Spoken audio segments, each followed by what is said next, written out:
വിട്ട അമ്പലപ്പുഴയിൽ സ്വതന്ത്ര സ്ഥാനാർത്ഥിത്വം പ്രഖ്യാപിച്ച ജി സുധാകരനെ നേരിടാൻ CPIM നടത്തുന്ന രാഷ്ട്രീയ വിശദീകരണ യോഗം അല്പസമയത്തിനകം ആലപ്പുഴ പറവൂരിൽ സംസ്ഥാന നേതാക്കൾ ഉൾപ്പെടെ യോഗത്തിൽ പങ്കെടുക്കും. ജി സുധാകരൻ പാർട്ടിയെ ചതിച്ചുവെന്നാണ് നേതൃത്വം ജനങ്ങളോട് വിശദീകരിക്കുക. അശ്വിൻ പാലാഴി ആലപ്പുഴയിൽ നിന്ന് വിവരങ്ങൾ നൽകാൻ ചേരുകയാണ്. അശ്വിൻ, ഒരു തെരഞ്ഞെടുപ്പ് കാലത്തെ ജി സുധാകരന്റെ സ്വതന്ത്ര സ്ഥാനാർത്ഥിയായുള്ള പ്രഖ്യാപനം, CPIM-നെതിരെയുള്ള ചില ആരോപണങ്ങൾ, വലിയ പ്രതിസന്ധി CPIM-ന് ആകത്തുകയിൽ ഉണ്ടാക്കുന്ന പശ്ചാത്തലത്തിൽ കൂടിയാണ് രാഷ്ട്രീയ വിശദീകരണ യോഗത്തിലേക്ക് ഉൾപ്പെടെ പാർട്ടി കടക്കുന്നത്. മുഴുവൻ ആളുകളെയും പങ്കെടുപ്പിക്കാനുള്ള തീരുമാനമുണ്ട്. എങ്ങനെയാണ് അവിടെ കാര്യങ്ങൾ പുരോഗമിക്കുന്നത്? സുധാകരന് വേണ്ടി ഒരുപാട് മുദ്രാവാക്യം വിളിച്ച നാടാണ് ഇത്. അവിടെ നിന്ന് തന്നെ ഇപ്പോൾ ഇതാ സുധാകരനെതിരായ മുദ്രാവാക്യം വിളിക്കേണ്ട ഒരു സാഹചര്യത്തിലേക്ക് എത്തിയിരിക്കുന്നു. നമ്മളിപ്പോൾ ഉള്ളത് VS-ന്റെ വേലിക്കകത്ത് വീട്ടിലാണ്. ഇവിടെ നിന്നാണ് അല്പസമയത്തിനുള്ളിൽ ബഹുജന മാർച്ച് ആരംഭിക്കുന്നത്. ജി സുധാകരന്റെ വീടിന് സമീപത്ത് തന്നെയാണ് ഈ മാർച്ച് അവസാനിക്കുന്നതും രാഷ്ട്രീയ വിശദീകരണ യോഗം നടക്കുന്നതും. നിരവധിയായ പാർട്ടി പ്രവർത്തകർ ഇപ്പോൾ തന്നെ പ്രകടനത്തിൽ പങ്കെടുക്കാനായി എത്തിയിട്ടുണ്ട്. പാർട്ടി ഒരു സുധാകരനുള്ള മറുപടി എന്നുള്ള നിലയിലാണ് പുന്നപ്രയിൽ തന്നെ ഈ പറവൂരിൽ തന്നെ ഇത്തരത്തിലൊരു പരിപാടി സംഘടിപ്പിച്ചിരിക്കുന്നത്. നിരവധി ആളുകളെ പാർട്ടി പ്രതീക്ഷിക്കുന്നുണ്ട്. അതിന് പ്രതീക്ഷയ്ക്ക് അപ്പുറത്തേക്ക് ആളുകൾ എത്തി എന്നാണ് അല്പസമയം മുമ്പ് ഏരിയ സെക്രട്ടറിയുമായി സംസാരിക്കുമ്പോൾ മനസ്സിലാകുന്നത്. 4 മണിക്ക് പറഞ്ഞ പരിപാടി ഏതായാലും നിമിഷങ്ങൾക്കകം ഇപ്പോൾ ആരംഭിക്കാൻ പോവുകയാണ്. എന്തായാലും നേരത്തെ നമ്മൾ സൂചിപ്പിച്ചതുപോലെ പാർട്ടിയുടെ മുതിർന്ന നേതാക്കളടക്കം നടത്തിയ പ്രതികരണങ്ങളിലടക്കം സുധാകരൻ പാർട്ടിയെ ചതിച്ചു എന്നുള്ള ഒരു നിലപാടിലാണ് നേതാക്കളുള്ളത്. ആ നിലപാട് തന്നെ തുറന്നു പറയാൻ, അത് ജനങ്ങളോട് ആശയവിനിമയം നടത്തുക എന്നുള്ളതാണ് ഈ പരിപാടി കൊണ്ട്, ഈ പ്രകടനങ്ങളൊക്കെ കൊണ്ട് ഉദ്ദേശിക്കുന്നത്. എന്തായാലും നിരവധിയായ ആളുകളുണ്ട്. ചേട്ടാ, ഈ ഇങ്ങനെ സുധാകരൻ പോകുമെന്നൊക്കെ പ്രതീക്ഷിച്ചിരുന്നു? തീർച്ചയായിട്ടും ഈ രക്തസാക്ഷികളുടെ ഈ മണ്ണിൽ അദ്ദേഹം ഇവിടെ ഒന്നുമല്ല. അയാള് വെറും വട്ടപൂജ്യം. സുധാകരനുള്ള മറുപടിയാണ്. അതെ, എന്തായാലും അതേ രീതിയിൽ തന്നെ ഒരേ വികാരത്തോടു കൂടി തന്നെ ചേട്ടാ ഈ സുധാകരന്റെ എതിരായ പരിപാടിയിലേക്ക് വന്നതാണ്. സുധാകരൻ പാർട്ടി വിടുമെന്നുള്ള പ്രതീക്ഷ ഉണ്ടായിരുന്നു? പാർട്ടി വിടുമെന്നുള്ള പ്രതീക്ഷ ഞങ്ങൾക്കില്ലായിരുന്നു. പുള്ളിക്ക് വേണ്ടി ഞങ്ങൾ ഒരുപാട് മുദ്രാവാക്യം വിളിച്ചതാണ്. പക്ഷെ പുള്ളി ഞങ്ങളെ ചതിക്കുമായിരുന്നു. അതാ കാര്യം. അത് ഈ സുധാകരൻ സാറിൻ്റെ ആദ്യം ഇവിടെ നിന്ന് ജയത്തോടെയും അല്ലാത്ത ജയത്തോടെയും ഞങ്ങളൊക്കെ ഒരുപാട് പൊരുത്തിയതാണ് പുള്ളിക്ക് വേണ്ടി. പുള്ളിക്ക് അധികാരമോഹത്തിൻ്റെ അടിസ്ഥാനത്തിലാണ് ഇപ്പോഴും പുള്ളി നിൽക്കുന്നത്. അതേപോലെ VS സഖാവിൽ നിന്ന് അത്രം പോലും MLA സ്ഥാനവും അല്ലെ മന്ത്രി സ്ഥാനവും ഈ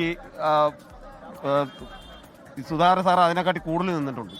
എന്നിട്ട് നമ്മളെ ചതിക്കുമായിരുന്നു, പാർട്ടിയെ ചതിക്കുമായിരുന്നു. പുള്ളിക്ക് അധികാരമോഹമുള്ള കൊണ്ട് തന്നെയാണ് പുള്ളി ഇതിൽ കടിച്ചു പോയി കിടക്കുന്നത്. എന്തായാലും പാർട്ടി അണികളും നേതാക്കളും എല്ലാം പറയുന്നത് ഒരേ കാര്യം, സുധാകരൻ പാർട്ടിയെ ചതിച്ചു, അധികാരമോഹത്തിന് വേണ്ടി മറ്റൊരു കൂടാരത്തിലേക്ക് പോയി. കഴിഞ്ഞ ദിവസം സുധാകരന്റെ ജന്മനാട്ടിൽ നടന്ന പ്രകടനത്തിലടക്കം കേട്ടത് വലതുപക്ഷത്തിന്റെ എച്ചിലെന്നൊക്കെ സുധാകരൻ എന്നുള്ള പേരായിരുന്നു. ഒരു കാലത്ത് സഖാവ് ജി സുധാകരൻ അടക്കം വിളിച്ച ആളുകൾക്ക് തന്നെ അദ്ദേഹത്തെ തള്ളിപ്പറയേണ്ട സ്ഥിതി വന്നിരിക്കുന്നു. നിരവധിയായ വനിതാ പ്രവർത്തകരടക്കം എത്തിയിട്ടുണ്ട്. ഒരു വലിയ പ്രതിഷേധമായി തന്നെ മാറുകയാണല്ലേ സുധാകരനെതിരായ? അതെ അതെ അതെ, പ്രതീക്ഷയിലായിരുന്നു, ഇങ്ങനെ പ്രതീക്ഷിച്ചു സുധാകരൻ പാർട്ടി വിടുമെന്നുള്ളൊരു പ്രതീക്ഷ ഉണ്ടായിരുന്നു. ആ വാർത്ത ഞെട്ടലുണ്ടാക്കി. ഭയങ്കര ഞെട്ടുണ്ടായി സത്യം പറഞ്ഞു കഴിഞ്ഞാൽ. അങ്ങനെ വിടാൻ പാടില്ലായിരുന്നല്ലോ. പാർട്ടിയല്ലേ വലുത്.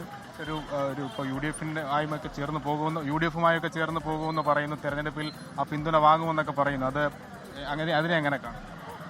അങ്ങനെ നമ്മളൊന്നും അതിനെക്കുറിച്ച് എനിക്ക് പറയാൻ അറിയില്ലല്ലോ. കാരണം അത് ഉറപ്പായില്ലല്ലോ. അതൊന്നുമല്ല. എന്തായാലും അമ്പലപ്പുഴയിലെ LDF തന്നെയല്ലേ ഉള്ളൂ, അതിന് മാറ്റമില്ല. എന്തായാലും നേതാക്കൾ പറയുന്നതും അണികൾ പറയുന്നതും പാർട്ടി അനുഭാവികൾ പറയുന്നതുമെല്ലാം നേരത്തെ സൂചിപ്പിച്ചതുപോലെ ഒറ്റ വാക്ക്, ജി സുധാകരൻ പാർട്ടിയെ ചതിച്ചു.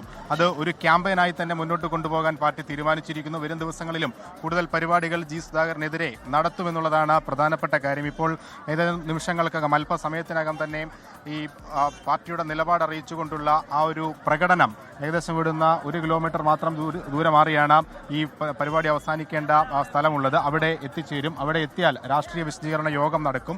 ജില്ലാ സെക്രട്ടറി R. നാസറാണ് ഉദ്ഘാടനം ചെയ്ത് സംസാരിക്കുന്നത്. വരും ദിവസങ്ങളിൽ നടക്കുന്ന പരിപാടികളിലേക്കായിരിക്കും പാർട്ടിയുടെ സംസ്ഥാന നേതാക്കളടക്കം എത്തുന്നത്. പാർട്ടി സെക്രട്ടറി MV ഗോവിന്ദനടക്കം പങ്കെടുക്കുന്ന പരിപാടികൾ സംഘടിപ്പിക്കാനും നിലവിൽ പാർട്ടി തീരുമാനിച്ചിട്ടുണ്ട്. എന്തായാലും ഇപ്പോൾ സാധാരണക്കാരായ പാർട്ടി പ്രവർത്തകരാണ്, ചുമട്ടുതൊഴിലാളികളാണ്. ഇവിടെ പാർട്ടിക്ക് വേണ്ടി ഇക്കാലം അത്രയും, ജി സുധാകരന് വേണ്ടി ഇക്കാലം അത്രയും മുദ്രാവാക്യം വിളിച്ച ആളുകളൊക്കെ എത്തിയിട്ടുണ്ട്. അവിടെ ഇന്ന് നമ്മൾ കേൾക്കാൻ പോകുന്നത് വിപരീതമായിരിക്കും. ഇതുവരെ കേൾക്കാത്ത മുദ്രാവാക്യങ്ങളായിരിക്കും ഈ പ്രകടനത്തിലടക്കം കേൾക്കുന്നത്. അത് പാർട്ടിയുടെ നിലപാടായി തന്നെ വരും. എന്തായാലും ആ ഒരു ബഹുജന മാർച്ചിലേക്ക് ഇനി അല്പം ദൂരം മാത്രമാണ് അസിത ഉള്ളത്. ശരി, ജി സുധാകരൻ പാർട്ടിയെ വഞ്ചിച്ചു എന്ന നിലയിലുള്ള പ്രതികരണം ഇപ്പോൾ തന്നെ അണികൾക്കിടയിലുണ്ട്. അത് താഴെ തട്ടിൽ കൂടി എത്തിക്കുക എന്നുള്ളതാണ് പ്രധാനമായും ഈ പ്രതിഷേധ പ്രകടനങ്ങളുടെ അടക്കം ഉദ്ദേശം. അശ്വിൻ പാലാടിയാണ് വിവരങ്ങൾ നൽകിയത്. ലോകത്തെവിടെയായാലും ഏത് സമയത്തും 24 വാർത്തകളും ഓഗ്മെന്റഡ് റിയാലിറ്റി പാക്കേജുകളും എക്സ്പ്ലെയിനറുകളും വിശദമായി കാണാൻ ഞങ്ങളുടെ യൂട്യൂബ് ചാനൽ നിങ്ങൾക്ക് സബ്സ്ക്രൈബ് ചെയ്യാം.